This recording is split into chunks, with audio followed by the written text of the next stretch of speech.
اور وہ سارا غم خود پی لیتا ہے. اور کیا کیفیت ہوتی ہے کوئی جانتا ہے؟ وہ پھنسا ہوا شخص ہے. اس کی گردن چھڑائیں، اس سے رشتہ قبول کر لیں. اس کی گردن چھڑائیں، اس کی بیٹیوں کی شادی کا آپ انتظام کر دیں. یہ پھنسے ہوئے کی گردن کو چھڑانا ہے. کسی قرض میں دبے ہوئے شخص کو اس کی گردن چھڑانا ہے. کسی کثیر العیال کی مدد کو پہنچ جانا ہے. اس کے بچے زیادہ ہیں، اللہ نے نعمت دی ہے اس کو، لیکن ان کو پال نہیں سک رہا، تو کوئی بات نہیں ہے. جس کو اللہ نے اس کی ضرورت سے زیادہ دیا ہے، قرآنی معاشرہ یہی ہے، اس کی مدد کے لیے نکلے اور کہا کہ یہ تیرے نہیں، یہ میرے بیٹے ہیں. میں کہا کرتا ہوں کہ ایک گلی کے اندر 10 یا 15 گھر ہوں، اتنے ہی گھر ہوتے ہیں ایک گلی میں، تو 10-15 گھروں کے اندر 2 سے 3 گھر ہوں گے جو غربت کی لکیر سے نیچے زندگی گزارتے ہیں. باقی تو کچھ آسودہ ہوتے ہیں، کچھ بہت اچھے. تو کیا 16, 17, 15, 16 گھر گلی میں ہیں تو 3 جو ہیں وہ انتہائی بے بس ہیں. باقی 14, 13 لوگ مل کے ان 3 گھروں کو نہیں سنبھال سکتے. ہر بندہ اپنی گلی کو سنبھال لے، اپنی گلی کی ذمہ داری لے لے. یہ بیٹیاں میری بیٹیاں، بیٹیاں جوان ہو رہی ہیں، یہ فکر ان 16, 17 گھروں کو ہو. ان کے گھر میں کچھ پکا ہے نہیں پکا، ان 16, 17 گھروں کو ہو. یہ ایک چھوٹا چھوٹا یونٹ ہے، اس کو سنبھال لیں، گلی محلے کو سنبھال لیں. معاشرے کے دکھ بانٹے جا سکتے ہیں. سارے زمانے کے دکھ تو آپ نہیں بانٹ سکتے، لیکن جتنے تک آپ پہنچ سکتے ہیں. یہ مشکل گھاٹی ہے. انسان وہاں پیسے خرچ کرتا ہے جہاں نمائش ہوتی ہے، ویڈیو بن رہی ہوتی ہے، وہاں نوٹ ایسے بھی پھینکتا ہے. اس کو لگتا ہے کہ واہ یہ میں بڑا نیکی کا کام کر رہا ہوں. نہیں، اللہ کہتا ہے مشکل گھاٹی کیا ہے؟ فکو رقبہ، کسی پھنسے ہوئے کی گردن کو چھڑانا ہے. کسی دکھیے، لاچار، مجبور، جس بے بس کی زندگی اوکھی ہو گئی ہے، وہ کیا کرے؟ مجھے ذرا تصور کیجئے کہ جوان بیٹیاں ہیں اور غربت کی وجہ سے کوئی رشتہ مانگنے بھی نہیں آتا، تو بتاؤ وہ اس باپ پہ بیتتی کیا ہوگی، اس ماں پہ گزرتی کیا ہوگی. اور جوانی اور شباب کی جولانیاں کس طرح گھٹ گھٹ کے وہاں مر رہی ہوتی ہیں، اور کس طرح خودکشی اپنی آنکھوں سے باپ دیکھ رہا ہوتا ہے. تو مجھے بتاؤ کیا مداوع ہے؟ اس پھنسے کی گردن چھوڑانا، اس کے کام آ جانا، اور مصیبت میں اس کی مدد کے لیے کھڑے ہو جانا. قرآن کہتا ہے آؤ تم کن کاموں میں پڑے ہو، اس پھنسے ہوئے کی گردن چھوڑاؤ. فکو رقبہ او اطعام فی یوم ذی مسغبہ، یا بھوک کے دن کسی کو کھانا کھلانا ہے. بھوک کے دنوں کے اندر کھانا کھلانا، خوشحالی کے اندر بھی کھانا کھلانا، لیکن دعوت کرنا وہ بھی اچھی بات ہے. لیکن بھوک کے دن جب خود کساد بازاری کا ڈر ہو تو اس وقت دوسروں کو بھی کھلانا. نیم نانے اگر خود مرد خدا، بزل درویشاں کنر نانے دیگر.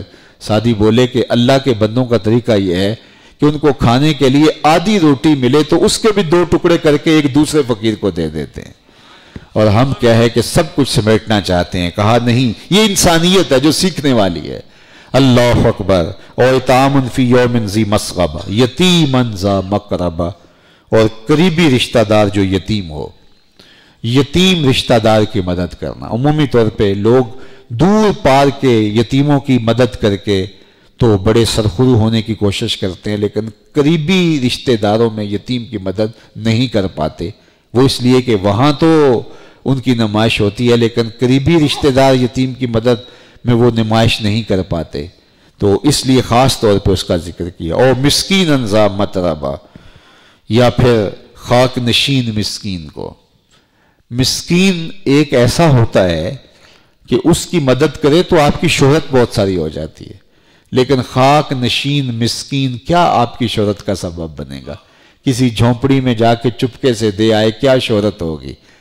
تو وہ کوئی نہیں دیکھ رہا، کیمرے کی آنکھ بھی نہیں دیکھ رہی، میڈیا اور اخبار بھی نہیں دیکھ رہا، لیکن احکم الحاکمین دیکھ رہا ہے. اس خاک نشین مسکین کی مدد کرنا. ثم کان من الذین آمنوا وتواصوا بالصبر وتواصوا بالمرحمہ، اور پھر یہ ان میں سے جو ایمان لائے اور انہوں نے آپس میں صبر کی، نصیحتیں کی اور آپس میں مہربانی کی تاکیدیں فرمائیں.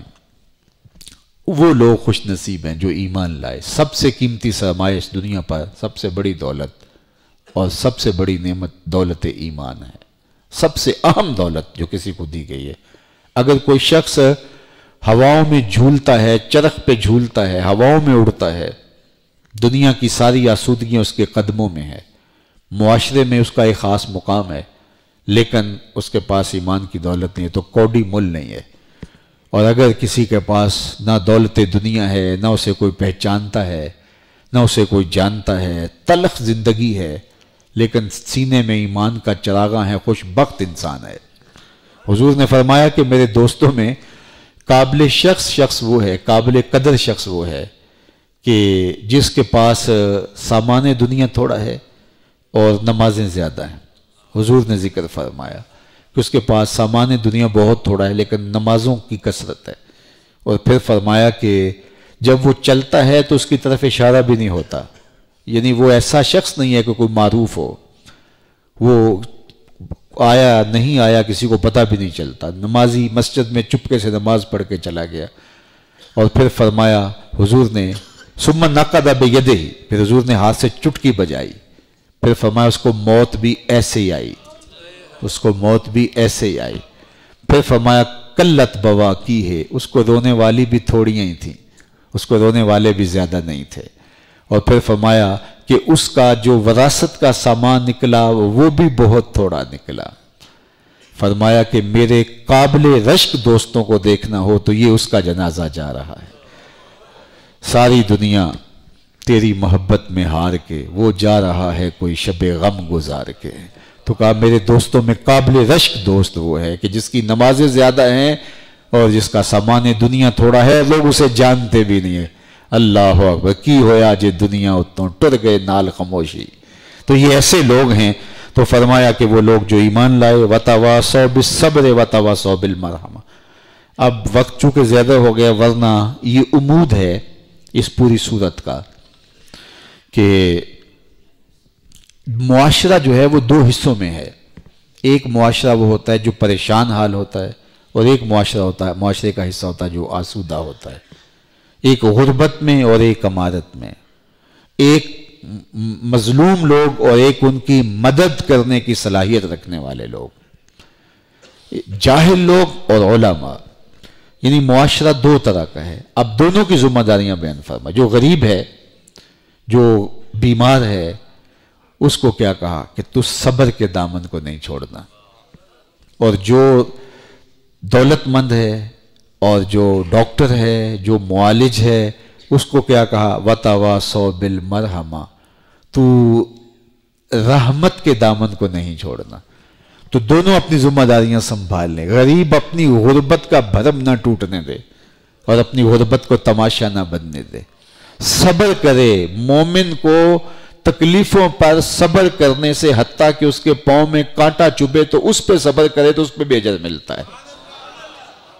تو غربت آ جاتی ہے، اور غربت میں انسان عزت نفس کے ساتھ تھوڑا کھا کے عزت نفس کے ساتھ آگے بڑھنے کی کوشش کرے، وہ اپنا ہاتھ نہ پھیلائے۔ ممکن ہو مخمصے کی حالت کے اندر جب کسی عضو کے یا جان کے ضائع ہونے کا اندیشہ ہو تو اس وقت تو ضروری ہے، لیکن اس کے علاوہ وہ برداشت کرے، اس کو یہ کہا۔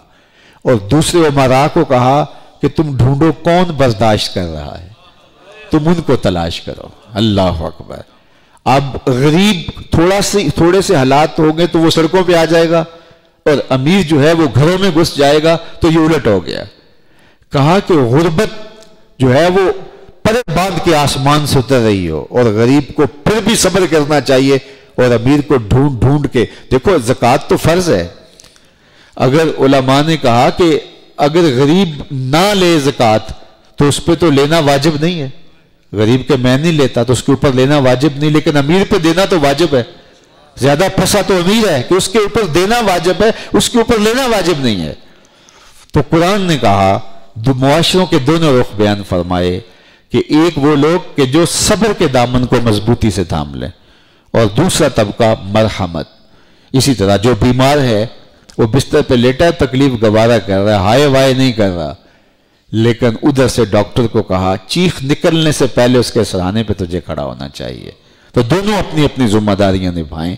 اسی طرح مظلوم جو ہے وہ دہائی نہ دے، اور جو ہے وہ عادل، وہ جو حاکم ہے، قوت نافذہ رکھنے والا ہے، اس کو کہا کہ کسی کے پاؤں میں کانٹا چبھنے سے پہلے جو ہے اس کا مداوع تجھے کرنا ہوگا۔ اور یہ جناب عمر کی سیرت رضی اللہ تعالیٰ عنہ کی دیکھ لیجئے۔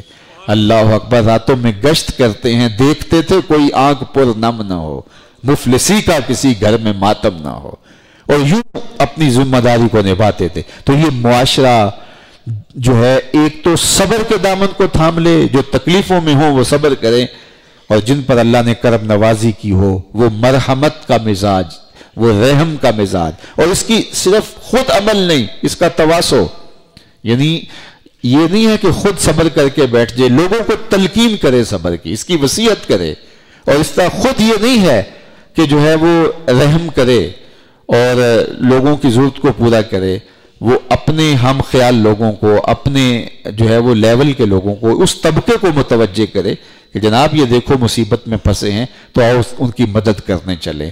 کتنا اچھا ہو کہ غریب صبر کر کے گھر کی دہلیز میں بیٹھے، ان کی جھونپڑیوں کے اندر امیر خود پہنچ رہے ہوں۔ تو یہ قرآن کا معاشرہ ہے، یہ قرآن نے اس طرح کا ہمیں تصور دیا ہے۔ اولئک اصحاب المیمنہ، کہا یہی لوگ دائیں ہاتھ والے ہیں، یہی دائیں طرف والے ہیں، یہی اصحاب میمنہ ہیں، وہ ہیں وہ لوگ جو اس طرح زندگی، ایمان کا نور، مرحمت کا مزاج، تکلیف آئی ہے تو صبر۔ اللہ اکبر۔ والذین کفروا بآیاتنا ھم اصحاب المشأمہ، اور جنہوں نے ہماری آیتوں کا انکار کیا وہ بائیں طرف والے ہیں۔ علیہم نار موصدہ، تو ان پر ہر طرف سے آگ ہی آگ ہوگی، اور آگ کے اندر وہ بند کر دیے جائیں گے، نہ کہیں سے نکل پائیں گے، نہ فرار کا رستہ ہوگا، دائیں بائیں آگے پیچھے اوپر نیچے آگ ہی آگ، اور وہ آگ اس آگ کی طرح نہیں ہوگی، 70 گنا اس آگ سے تیز ہوگی۔ وہ صرف جلسائے گی نہیں، بدن سے چپک بھی جائے گی۔ یہ آگ تو صرف جلاتی ہے، وہ چپک بھی جاتی ہے، اور پھر اس آگ سے نکلنے کو کوئی راستہ نہیں ہوتا۔ تو جب کسی کو تندور میں ڈال دیا جائے تو 2 منٹ کے بعد وہ مر جائے گا، لیکن وہ اس تندور میں ڈال دیا جائے گا، موت بھی نہیں آئے گی۔ تو جب موت بھی نہیں ہوگی تو پھر کیا مشکل ہوگی؟ اب تو گھبرا کے یہ کہتے ہیں کہ مر جائیں گے، مر کے بھی چین نہ پایا تو کدھر جائیں گے؟ اب وہ کتنا مشکل مرحلہ ہوگا کہ موت کو بھی موت آ گئی۔ بلکہ حدیث پاک میں آتا ہے کہ جنتی جنت میں ایک ہی خدشہ ان کے سینے میں ہوگا کہ کہیں موت نہ آ جائے اور یہ نعمتیں چھین نہ جائیں، اور جہنمی جہنم میں جا کر ایک موہوم سی امید رکھے ہوئے ہوں گے کبھی موت آ جائے تو جان چھوٹ جائے۔ پھر مینڈے کی شکل میں موت کو لایا جائے گا اور موت کو ذبح کر دیا جائے گا، جنتی جنت سے، اور لمبی لمبی گردنیں نکال کے جہنمی جہنم سے دیکھ رہے ہوں گے۔ اور پھر جب موت کو موت آئے گی تو جنتی اتنے خوش ہو جائیں گے کہ اگر موت کو موت نہ آئی ہوتی تو یہ خوشی سے مر جاتے، اور جہنمی اتنے دکھی ہوں گے کہ اگر موت کو موت نہ آئی ہوتی تو یہ غم اور صدمے سے مر جاتے، لیکن موت کو موت آ چکی، اب موت نہیں ہے۔ تو پھر ایسی زندگی کہ جو نہ ختم ہونے والی، وہ کھال 70 گز موٹی ہوگی، جب جل جائے گی تو پھر دوبارہ نئی کھال اللہ قرآن میں کہتا ہے ہم بدل دیں گے ان کو، تاکہ وہ عذاب کی تکلیف کو سہیں۔ ایک طرف وہ لوگ بد نصیب، اور ایک وہ لوگ جو صبر اور مرحمت کا مزاج اختیار کر کے اور ایمان کی بہار اور ایمان کے نور سے ایک پاکیزہ زندگی اور جنت کی بہاروں کے حصول کا ذریعہ بنتے ہیں۔ اللہ ہمیں سورۃ البلد کا جمال نصیب فرمائے اور اپنی خاص امان، پناہیں اور رحمتوں کا حصار دے۔ وآخر دعوانا ان الحمدللہ رب العالمین۔